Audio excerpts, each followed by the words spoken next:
Hello students, कैसे हैं आप सब लोग। आज मैं कक्षा 10 के लिए साइंस की वीडियो बनाने वाला हूं, जो हमारा यूपी बोर्ड NCERT पैटर्न पर आधारित है। तो हमारे पास इसमें यूनिट, जो हमारी पहली यूनिट है, उस यूनिट का नाम है रासायनिक पदार्थ, प्रकृति एवं व्यवहार। क्या नाम है? रासायनिक पदार्थ, प्रकृति एवं व्यवहार। तो इसमें देखिए बच्चों, सबसे पहले जो हमारे पास बताया गया है अध्याय नंबर 1, इस अध्याय का नाम है रासायनिक अभिक्रियाएं एवं समीकरण। It means chemical reaction and equations. क्या नाम? Chemical reaction and equations. तो देखिए, इसमें कुछ हमारे पास महत्वपूर्ण पॉइंट आते हैं जो बच्चों को लगभग याद होना चाहिए, किसी भी 10th क्लास के बच्चे के लिए, पहले लेसन के लिए, और ख़ास करके जो हमारा रसायन विज्ञान है, पहला जो टॉपिक है हमारा वो रसायन विज्ञान से रिलेटेड है, और रसायन विज्ञान में बच्चे को इसके बारे में नॉलेज ज़रूर होनी चाहिए। तो देखिए, सबसे पहले हम बात करते हैं रासायनिक अभिक्रिया की, क्योंकि हमारा रसायन विज्ञान अधिकांश अभिक्रियाओं पर आधारित होता है। तो हमें ये मालूम होना चाहिए कि रासायनिक अभिक्रियाएँ होती क्या हैं। तो देखिए, इसमें बताया गया है रासायनिक अभिक्रिया जब एक या एक से अधिक, कितना? एक या एक से अधिक पदार्थ आपस में, कैसे? आपस में क्रिया करके किसी नए पदार्थ का निर्माण करते हैं। मतलब आपस में क्रिया करके जब किसी नए पदार्थ का निर्माण करते हैं, तब ऐसी अभिक्रियाएं रासायनिक अभिक्रियाएं कहलाती हैं। बच्चों, इसके बाद आता है हमारे पास आयनिक अभिक्रियाएं। आयनिक अभिक्रियाएं, आयनिक अभिक्रियाओं से मतलब होता है कि जब अभिकारक मीन्स जो अभिक्रिया में भाग लेते हैं। सपोज दैट ए है हमारे पास, और ए क्या कहलाएगा? हमारे पास अभिकारक है। दूसरा अभिकारक हम लेते हैं B is equal to C। ये मैंने एग्जाम्पल लिया है। तो हमारे पास जो ये कहलाएंगे LHS वाले और RHS वाले, LHS को हम बोलते हैं अभिकारक। क्या कहेंगे इनको? अभिकारक। और जो हमारे पास राइट हैंड साइड होता है, उसको हम कहेंगे क्रियाफल। क्या कहेंगे? क्रियाफल या उत्पाद। एक ही बात होती है बच्चों। या तो हम कहेंगे अभिकारक, या फिर हम कहेंगे जो भाग लेते हैं अभिक्रिया में उनको अभिकारक कहते हैं, और जो हमारे पास रिजल्ट मिल के आता है उसको हम कहते हैं उत्पाद। तो कहने का मतलब ये है कि जब रासायनिक अभिक्रियाओं में, है ना, हमारे पास कोई सी भी चीज़ होती है, इसको हम सिंबल्स के द्वारा यूज़ करते हैं। जैसे हमारे पास कॉपर होता है, हम कॉपर कहेंगे, अगर कॉपर है हमारे पास तो हम उसको Cu द्वारा डोनेट करते हैं। किसके द्वारा? Cu।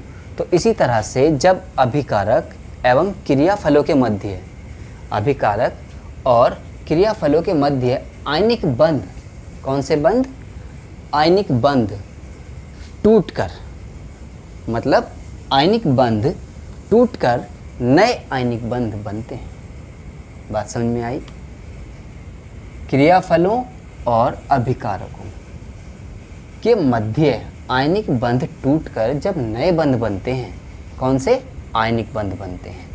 तो यह आयनिक अभिक्रिया, क्योंकि सीधी सी बात है कि जब हमारे पास आयन टूटेंगे, ठीक है, आपस में वियोजित होंगे, टूटेंगे, टूटकर नए आयनिक बंध बनते हैं, तब ऐसी अभिक्रियाएं आयनिक अभिक्रियाएं कहलाती हैं। और आयनिक अभिक्रिया मुख्य रूप से 3 कैटेगरी में डिवाइड होती है। कितनी कैटेगरी में? 3 कैटेगरी में। देखिए, पहली अभिक्रिया है संयोजन अभिक्रिया, दूसरी अभिक्रिया होती है वियोजन अभिक्रियाएं, और तीसरी अभिक्रियाएं होती हैं विस्थापन अभिक्रियाएं। कौन कौन सी? संयोजन अभिक्रिया, वियोजन अभिक्रिया और विस्थापन अभिक्रियाएं। तो देखिए, सबसे पहले हम बात करने जा रहे हैं संयोजन अभिक्रिया की। किस अभिक्रिया की? संयोजन अभिक्रिया की। तो देखिए, इस संयोजन का मतलब होता है कि जब आपस में मिलना, मतलब आपस में मिलना। तो बात वही है कि जब 2 या 2 से अधिक पदार्थ, कितने? 2 या 2 से अधिक पदार्थ, जैसे मैंने एग्जाम्पल लिया था A और B, आपस में कितने पदार्थ हैं? एक और एक दो पदार्थ हो गए हमारे पास। तो जब दो या दो से अधिक पदार्थ मिलकर एक नया उत्पाद बनाते हैं, जैसे हमारे पास सी बना, नया उत्पाद बनाते हैं या नया पदार्थ बनाते हैं, तब ऐसी अभिक्रियाएं संयोजन अभिक्रियाएं कहलाती हैं। शायद मैं समझ रहा हूँ, आपको समझ में आ रहा होगा। इसके बाद हम बात करते हैं वियोजन अभिक्रियाओं की। वियोजन बच्चों, जो अभिक्रिया होती है वो संयोजन अभिक्रिया की उल्टी होती है, मतलब विपरीत अभिक्रिया होती है।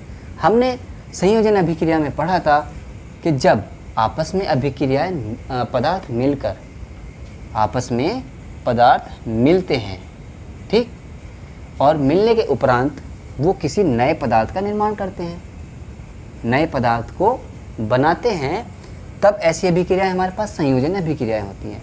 जबकि वियोजन अभिक्रियाओं में क्या होता है कि वियोजन अभिक्रिया संयोजन अभिक्रिया के विपरीत होती है, मतलब उल्टी होती है। क्या होगा इसमें कि वियोजन अभिक्रियाओं में एकल, कितना, सिंगल पदार्थ वियोजित होकर एक या एक से अधिक, दो भी हो सकता है इसमें, जैसे कि दिया गया है, अधिक पदार्थ बनाता है, तब ऐसी अभिक्रियाएं वियोजन अभिक्रियाएं कहलाती हैं।